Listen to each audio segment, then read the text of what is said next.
Welcome back to Thompson to Clark. Another shorter show that we're going to do this week. And we had to do it because the Giants made another move, which is very good.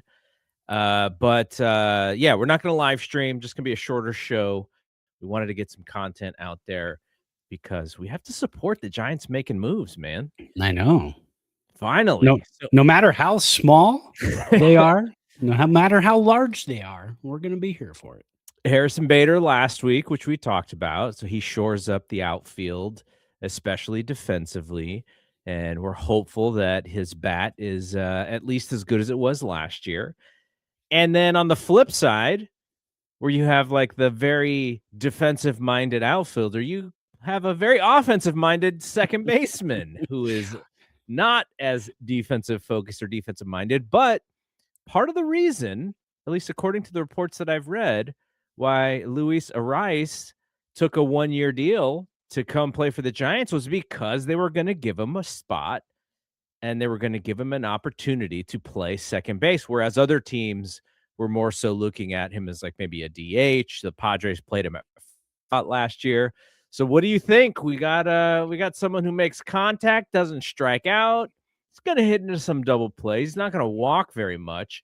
He can hit a lot of bloop shots that are going to fall. What do you think about the move that they made? You were generous when you said very defensive minded for Bader, and then you said very offensive minded for Luis Arraez. I don't know if I'd go very. The thing he does well is he hits singles. Well, I mean, you bring him in because of his bat. Like sure, absolutely. Like you're not bringing him in because he's like a great base runner or he's this like leader in the clubhouse. You're like, oh, this guy's gonna hit 300, and we need guys who don't strike out on this baseball team. Yeah, and they brought him in because that is the one thing this team is missing, and it's batting average. This team doesn't have guys who are going to hit for average. I mean, you'd be lucky to have any of these guys on this team right now hit above 270, right? And that might be Elliot Ramos. We know he's done it before. Jung-Hoo Lee, maybe we still haven't seen yet if that's what he can do. Bader can possibly do that. He's a 280-ish guy. So you get a guy who can hit over 300. Had a down year last year. But the fact that you go out and get a guy to play second base, and I, I've seen a lot of debate. This is, again, we've also heard this too. This is a polarizing move. Not everybody's going to like. This is going to be like a 50-50. The old heads like us, I think we're going to lean towards, we like this. It's okay. It's a good move. The young bloods are going to be like, dude, what are we doing? This guy, his WRC plus wasn't good last year. He doesn't hit home runs. I think he actually has the worst bat speed in the entire league. And defensively, he's very bad at second base. But again, we are going to look at this. Old heads are going to look at this and say, here's a guy who can hit 300. Here's a guy that you can plug in the lineup. And when he comes up in a situation where you've got two runners on, that he's got a pretty good chance of moving those runners along and not just being a hole in the lineup where it's, well, he's either going to hit a home run, maybe not at Oracle. With some of the guys that we have, I'm just saying, some of the guys we have, maybe they're going to hit a home run on the road, but not at Oracle. But then they come up at home with the bases loaded and 2 outs, and you go, oh man, here we're either going to get a strikeout or we're going to get a deep fly ball that's going to do nothing because we got 2 outs. Well, with Arraez, he's probably going to put the ball in play. Doesn't walk a lot, doesn't strike out a lot. Almost at all. He's like almost never strikes out. Yeah, I think he had 25-ish strikeouts last year in 600 plate appearances. That's like 2 weeks for Willy Adames right there. Right. Yeah, and most of our guys, that's like 2 weeks. I mean, shoot, the team, I think, our opener last year against Hunter Green and the Cincinnati Reds, I think we struck out like 15, 16 times. and so you can take, 3 or 4 of those away if you put Arraez in the lineup. So I like the move. I think it's a good move. I don't think it's a great move, but the trade market was falling apart. Brendan Donovan ends up going to the Mariners today. Mhm. But then when you look at the prospects that they had to give up and they had to do a 3-team trade just to get it done, there was a lot. The Cardinals wanted a lot for Donovan, and they were in position to get a lot. They could have waited. They could have waited till the All-Star break and maybe seen what they could have gotten then. Um, I the one thing I really do like about the move, and I know a lot of people are calling for Schmidt to get more of a look at second base, like a whole season look at second base. I don't know if personally I wanted to see that. But what I like about this is the depth now. Mhm. Because now your utility guy and your backup guy at second base, if something happens to Arraez, he gets hurt. Now you've got Casey Schmidt as your starter. And that's what we had at third base last year with Chapman. And we could possibly have that again. And then you've got Schmidt can play shortstop if Adames goes down. I mean, any kind of injuries, you've got a super utility guy, and in before you got a rise, if you had Schmidt out there and he got hurt, now you're looking at Tyler Fitzgerald, Christian Koss. Yeah, and Chapman was out for a little while last Yeah, year. The yeah. I So think I it's like the depth. I think it's completely fine to look at this subjectively and say that there are definitely positives, there are definitely negatives. Where you are on the fence, I like the option of him and Schmidt rather than just Schmidt if Yeah, you're gonna sure. add to the 26-man roster. Yeah. Now, you know who's gonna like this deal? This is a very vocal former San Francisco Giants player. Will Clark is gonna love this deal. Oh, you think? He's always talking about guys when they have 2 strikes and they don't shorten their swing and Yeah, they yeah. don't, like, change their demeanor, and all these guys swinging for home runs because there's no pressure on them if they strike out, and, Will's big on that. I bet you Will's gonna enjoy this Luis Arraez Well, opportunity. and when you look at it too, I mean, you've got your home run hitters, right? You've got Adames, Devers, Chapman, possibly Elliot Ramos if he Hoping can, for Eldridge. yeah, and Eldridge. I mean, if they can put together full seasons of lots of power, then you've got 4 guys. Then you get your power guys. Well, you got to set the table, and then you also have a guy who can hit in the 7 hole on certain days and can just keep the lineup moving.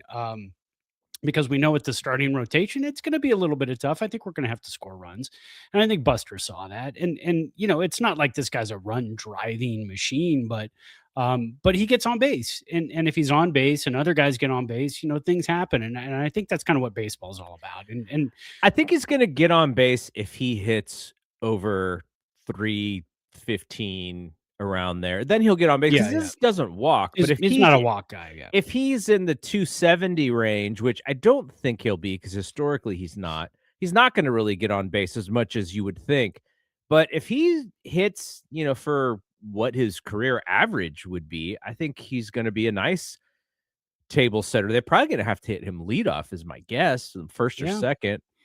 Maybe you could hit him third, but I think the the flip side of not doing anything is, like you said, going with Schmidt at second and just crossing your fingers and going like, we hope this works. Like we have no idea. No there's no data that supports Casey Schmidt is even an everyday second baseman. I think it was yeah, the idea of Casey Schmidt is a good player, and good players will find their footing. And if he's a good infielder, he could probably play second base. Though, like I said before, when I was growing up, I remember going to baseball camps, and actually a baseball camp in Santa Clara. What was Santa Clara's baseball field called? Was it Bucknell? Was that what it was? Oh, they had Buckshaw, but no, Buckshaw. Buckshaw was in. Was that? I thought that was San Francisco. I'm thinking Washington Park. Washington Park is in Sunnyvale. I think Yeah. Buckshaw Okay. was Right. Right. Santa Clara, I Yeah. think. Anyways, we would go to I would go to this baseball camp, and the guy was like, "Are you a second baseman or a shortstop?" And I was like, "Well, I can play both, but I'm probably a better second baseman." And he's like, "Well, if you're a second baseman, you are running way more than a shortstop runs because of how often you have to go out and for cutoffs and stuff." And so, Casey Schmidt being a third baseman, it's a little bit different than being a second baseman who's way more active in the middle of things. But like you also said, having him be a valuable utility because he could theoretically play all four infield positions. And I even heard FP Santangel's like they should just throw him in the outfield too and see if he can do it. Then he becomes your right-handed Tony Phillips. Just you can just put him in wherever. Yeah. Zobrist, like one of those guys. But the key to it, I think, is if all else fails, what Arraez has shown is that he's going to hit the baseball. So at the very least, the default, the bare minimum is Arraez is going to hit between 290 and 320 and he's not going to strike out. And so that is kind of this is the antithesis of what the team is right now, which is just a bunch of Right. dudes who strike out. So Yeah, at least that's it's the like a fallback plan. it's like getting a full season of Donnie Barrels that we didn't get. I mean, that's kind of it. I mean, when you're looking back at our second baseman in the history of this franchise over the last 10 years or so, you went Joe Panic. He kind of didn't go anywhere until you got Donnie Barrels. Had 3 pretty good years for us, but never played more than like 100 games because part of it was during the pandemic. But he did hit 320, 330, and his OPS plus was just barely over. It wasn't anything fantastic, and Arraez had an OPS plus of over 130 2 years in a row just recently, in 23 and 24. So 25 again was a little bit of an off year. He was just under 100, and And so what if some of that was, "Oh, man, I'm not playing second base. I feel like I'm in the mix when I play second, and now I'm not." yeah, So, that and that's what he's looking for, and that's what the Giants were able to give him. And again, this is 1 year, so yes. I can't express how much I see on social media that the fans are freaking out that, oh my god, this is our move, this is what we're doing. Hey, this is 1 year. Buster Posey is trying to implement getting on base, getting base hits, cutting down on strikeouts. That's what he's trying to do. You've got to have guys that don't do that, Endeavors and Adamas and Chapman, but you also have to complement them with guys that do get on base. I can tell you one thing: if Luis Arraez was not picked up by the Giants, there's a chance it goes a little bit longer, and he's a utility bat for the Dodgers, and Yeah. he's coming in and breaking our hearts late in games. Anyway, he's the type of guy you're going to see in October with a championship playoff club playing bit parts and doing what he needs to do and getting those key hits. Not saying that that's going to be us, but if you can get him on our team, so you can avoid seeing that on another team, if you have to play somebody in the playoffs, then I like that. I'm fine with that. If this is it, if we head into spring training and pitchers and catchers report next week, and this is the club, they don't add anyone else, are you satisfied? You know what? I'm satisfied with signing Vitello. I'm satisfied with That's the other Bader. one. We gotta Yeah, remember Vitello, yeah. he's the new leadership. And the whole coaching staff, Ron Washington, Jesse Chavez, who I never thought would retire, but he's our pitching coach, our bullpen coach. Hey, I thought he was gonna come out of the bullpen and throw some innings for us. Hey, we may need to suit him up at some point. Can you imagine have a bullpen coach slash reliever? I would love that, man. Go throwback right there. Yeah. But yeah, I'm good with it. I'm satisfied. Could we have done more? Absolutely. Could we still sign Framber Valdez to a 1-year deal, or a 2-year with a 1-year opt out? Absolutely, and I think they still could, and they might, but they're going to be buttoned up pretty close. I think they're only, what are they, just like 10, 11 million away from the first threshold level, so that would be kind of difficult. They would go over the threshold, but again, you've got a guy. So you sign Arraez, and you get to July, and the team is just doing okay, and Eldridge is up, and Schmidt is actually hitting, and things are starting to look good. Now you can move him for a low level relief prospect, or a starting prospect as well. So it's not. I mean, it's again a 1 year, $12 million deal. It's not breaking the bank. But yeah, I think going into the season right now, I'm excited. Am I excited about the 5-man rotation? No. But I'm excited about the lineup. I'm excited about the potential of what this lineup could do. So yeah, I think I'm happy. I'm about 70% happy. I'll just say that. I would be much happier if they had last year's bullpen versus this Yeah. bullpen. Like, you don't know how much you're gonna miss Tyler Rogers until he's gone. Yeah, And, for sure. you know, eh, that bullpen last year was not fantastic, but they had arms who you trusted. Ryan Walker is now, like, the only guy left there as far as who's Right. gonna pitch late in the game, as far as someone who we know. We'll see with, Eric Miller, who hopefully is like, he showed some good stuff. So that's another one that you can kinda go, "Okay, yeah, that makes a little bit of sense there." I mean, could he close? I have no idea. I'd be interested in seeing if Yeah. he could do it because I know worries me a little bit. The back end of that rotation, 3, 4, or 4, 5, 6, 7, 8, depending on how deep you gotta go. Yeah, it's a little worrisome because you have a lot of guys at the back end who historically have had injury issues or, just the young guys like Hayden and, Hunt and, the kid, Blake, what's his name? Oh, Tidwell, Blade Tidwell. Sorry, Tidwell. Yeah. Blade Tidwell, who they got in the trade, and then this other kid, the other lefty, who's now I saw Keith Law had him as the number 4 prospect for the Giants.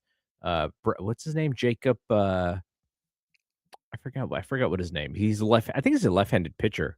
Oh, okay. Um, Yeah. so I they haven't read that article yet. I so tried the, to. the Keith Law has their farm system in about the middle of the pack, but which is really good compared to what it's been over the last 2 years, and he also wrote that they're kind of on their way to having a farm system if some things go right, so that was good to hear, and, Yeah. farm system is really all about, like, if you need a guy and you have the people to trade, then you can, "Oh, Mookie Betts is available. We got, like, 4 prospects we can send."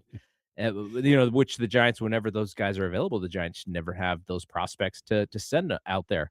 So that's a good thing. And I don't want to compare this to the 49ers because it's cross comparisons for sports are kind of weird.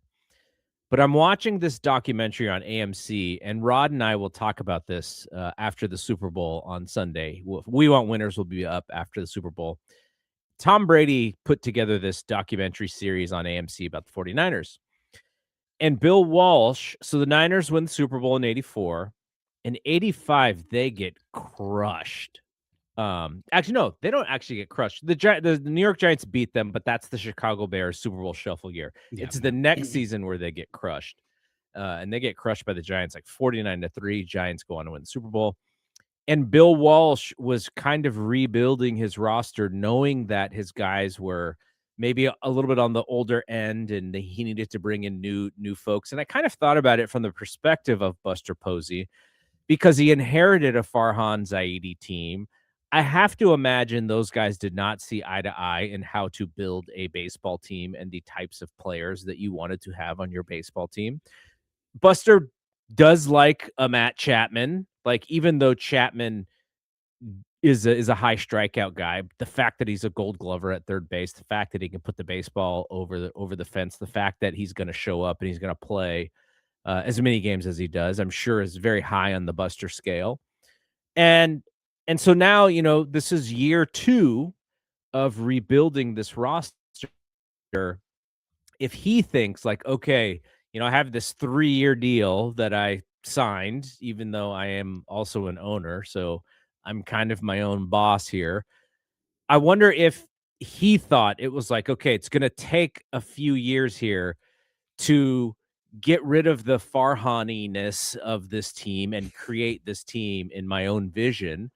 and this is kind of the second out of the 3 years, and maybe this is the transition. Now, missing out on certain guys is not fantastic, and I'm sure in Buster's own mind, he's like, "Yeah, of course, we would want to be in on some of these higher price free agents."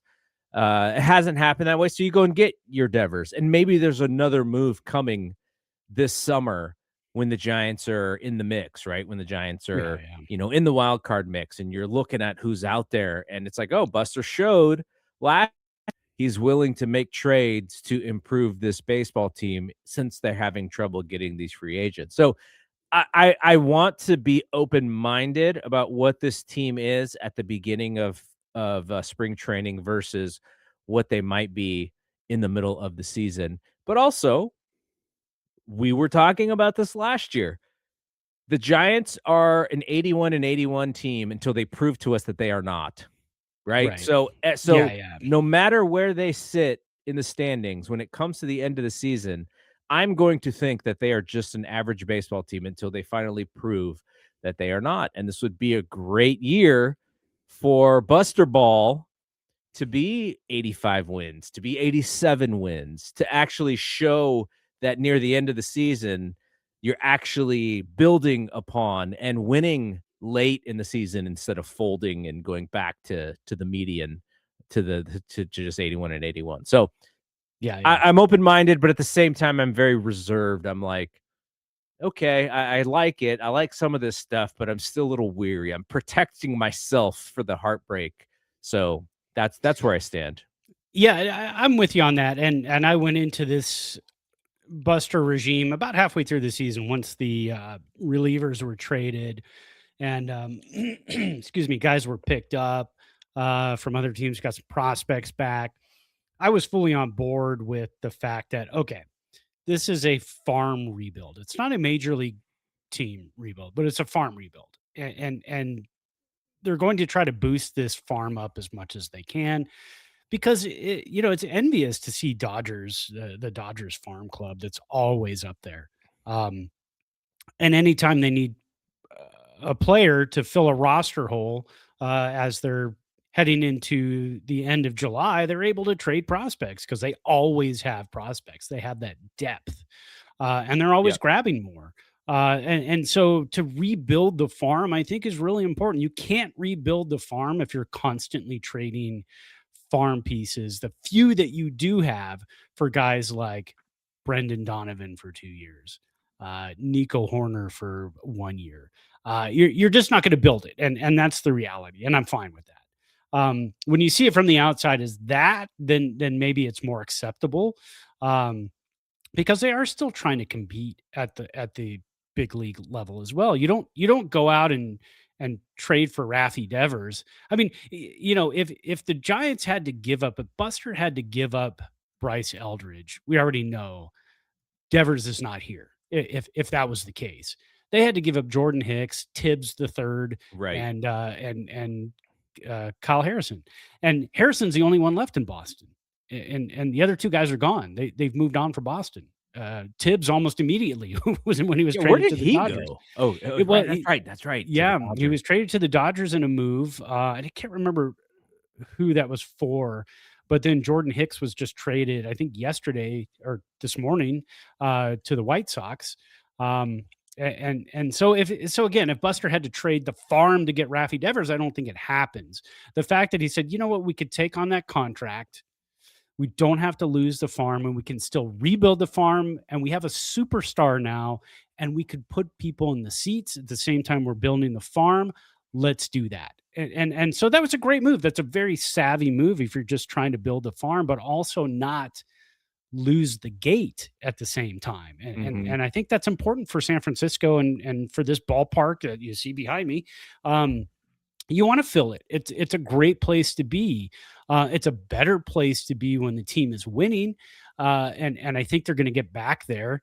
And like you said, I mean, it would be nice. God, can you imagine if this team got 87 wins this year, and you make that jump in 6 wins, and you go, okay. hey, they're starting to build something. And then you're looking at free agents too that are also seeing that we're starting to build something. And Buster knows what he's doing, and moves are being made. And yeah, I want to be part of that. And Vitello was great manager this year. And again, all hypothetical. We don't know. We have to see. Bochy said something in an interview with FP Santangelo that was really funny that you don't really think about, but he said, Vitello hasn't had to lose 70 games in a season yet. And Yeah. so that's kind of, you see how you handle it after you lose 70 games. You lose 70 games, you got a great season, right? I mean, you've Yeah. won 92 if you lose 70 games, Yeah. but you still have to lose 70 games. That's 70 post games. Right. And you're sitting there going, what could I have done different? That's a lot to weigh on you. And I didn't think about that until he said that. So I always thought that was kind of interesting. Yeah, just the length of this season compared to what he's got to deal with is Yeah. a new thing for him. All right, so the only other thing I wanted to mention, Elliot Ramos is playing for Puerto Rico in the World Baseball Classic, so good luck to him. And I guess I'm Yeah. less worried about him than I am with Logan Webb, and pitchers in the WBC a little bit different than everyday players.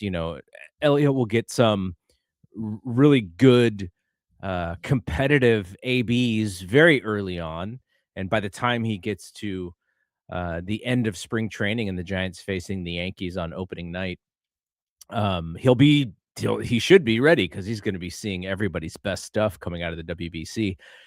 Are you worried about Logan at all? Like, what's your thoughts on Logan? I know that the Giants themselves were sort of down on him doing it this early in his career. I'm not too worried about him. He takes good care of himself. He knows his limits. He's a horse, and so I'm not too worried about it. I mean, the one big injury that we always go back to is like, oh, pitchers. It was Edwin Diaz was celebrating a win and tore his ACL. I mean, how often is that going to happen? Yeah, So no, very true. I'm not. Very true. Yeah, I'm not too terribly worried about It'll be fun too because we're rooting for Team USA, though. There's going to be so many it. There's a baseball lot of good teams. players, man. Yeah, so many really good players that you're just going to be in awe of watching the WBC, but you're still rooting for Team USA. And I'll start busting out my WBC cap during the thing. But Yeah. we're like a month out before they actually play a couple exhibition games before the WBC starts in at the end of the first week of March. So that's going to be a blast. And then the Giants are going to kick off the baseball season on Netflix against the Yankees a few weeks after that. So we're closer than we realize when it comes to how soon competitive real baseball is going to be starting. I love the Yeah, for sure. WBC. It's like a great all-star game tournament, and these all-star games matter. So they're not Yeah, just right. like playing, lazy. So it's competitive. So that'll be a blast. By the way, before we get out of here, you have Super Bowl pick? I don't. And this is the first year in a very long time that I talked to Denise and I was like, "Hey, what if we just go to like our local pizza joint during the Mhm. game because it's probably going to be dead and we get some food." And then we head over and we were going to go to Beer Envy, but they closed permanently. Yeah, I saw One of that. our favorite beer joints around this area. Um, so we might go. There's this other place called Whispering Vine and just have, a couple glasses of wine and just sit in there. And they have one TV. So we thought, we're not going to go to watch the game, but just be rebels and be out of the house, Yeah. not watching the Super Bowl during the Super Bowl. I would probably say, I would probably go with Seattle.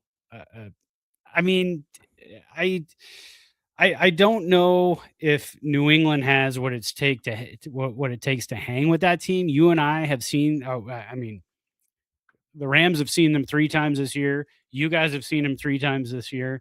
That's a tough team. Yeah. They're a complete team. They're a very well coached team. So yeah, I can't see anybody taking down Seattle, and I'd love to see Cooper Cup get another ring. He's a good dude. The there's this thing about it though, right? You and I, can we theoretically root for Seattle? I don't think we can. No, Like, I we don't think hate so. Seattle.